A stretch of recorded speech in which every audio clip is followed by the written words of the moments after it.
Hey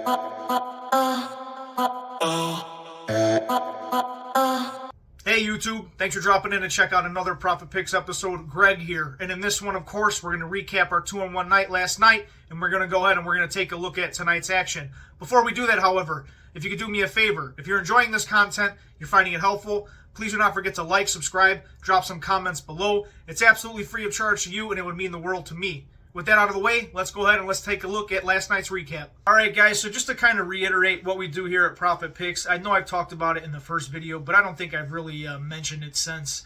So I just want to kind of get everyone up to speed for anyone that's new that's viewing these videos. But what we do here at Profit Picks is we're just straight betting. We don't do parlays. We're actually trying to turn a profit here long term, and we know 99% of people aren't going to be doing that via parlays, and the other 1% are literally lucky, right? But that's a whole different discussion.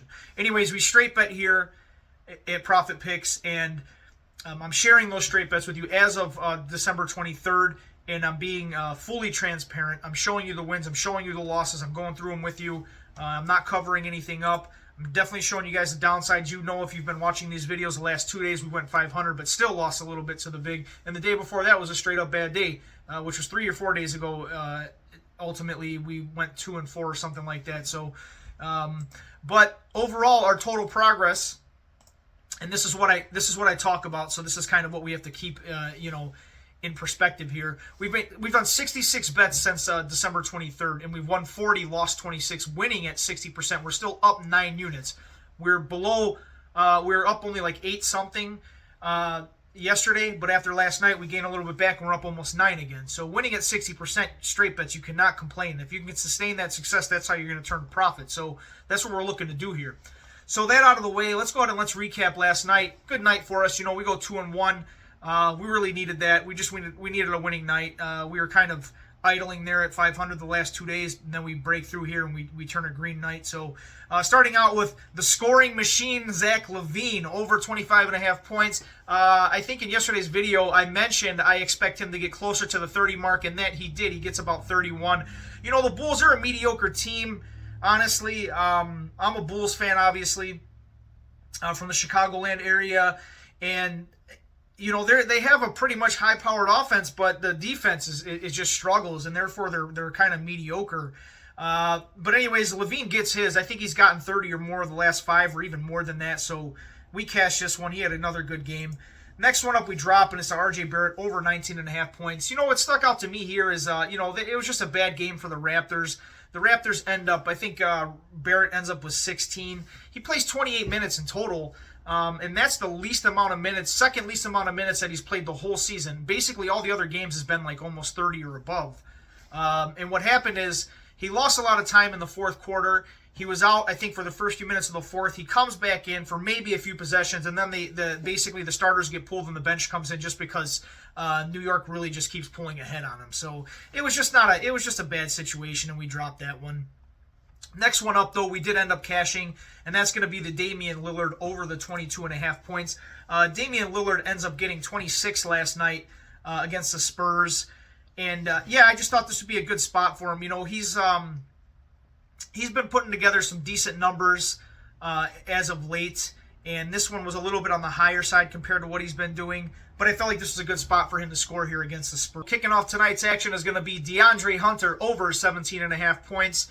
At Phoenix, playing the Suns. Hunter has really seen an uptick in his scoring compared to prior years, averaging a career-high 19.7 points per game. And I think last year he was just averaging like 15, so he's playing considerably better. And, the numbers are looking pretty good here because he's cleared this number 19 out of 26 games played. And in terms of the matchup, Phoenix isn't great against the position, and they allow something like the 19th most points in the league so far. So they're not really an impressive defense. And this game is also a high total. The Hawks will be without Jalen Johnson tonight, so Hunter will probably benefit from that. I think there could be more opportunity for him to score here because of that. And, the Suns also ranked 21st in opponent threes made per game, and it looks like Hunter is good for 2 to 3 threes on average per game. So I think he might be able to benefit a little bit from that here as well. So hitting this 19 out of 26 games played, he's not coming up against a defense that's particularly great. They're not great against the position. I like this spot for him to go over the 17.5 points. Next one up is going to be Sengun under 21.5 points. At Memphis today, Sengun has only cleared this number 14 out of 36 games this year and only 4 out of the last 10. And the last 5 games versus Memphis, Sengun has not gone over 19, so actually he's cleared this 0.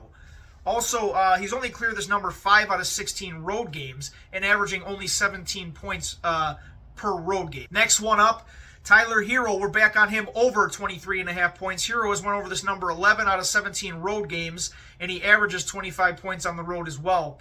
So this could be a pretty good spot for him here. Utah gives up a good amount of points to the position, and we know Herro is basically the heart of that offense.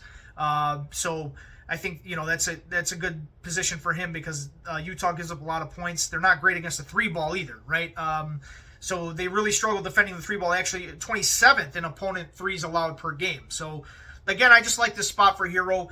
This 23.5 is under his road average, and I think he has a little bit of a bounce back here to get 25 or more against the Jazz. That's going to conclude this one. Thanks for dropping in to check it out. If you enjoy this content, you're finding it helpful, please do not forget to like, subscribe, drop some comments below. Like I said, it's completely free of charge to you, and it would mean the world to me while I try to get this channel to grow. Whatever it is you're betting tonight, please do so responsibly. Good luck, take care, and I'll catch you in the next one.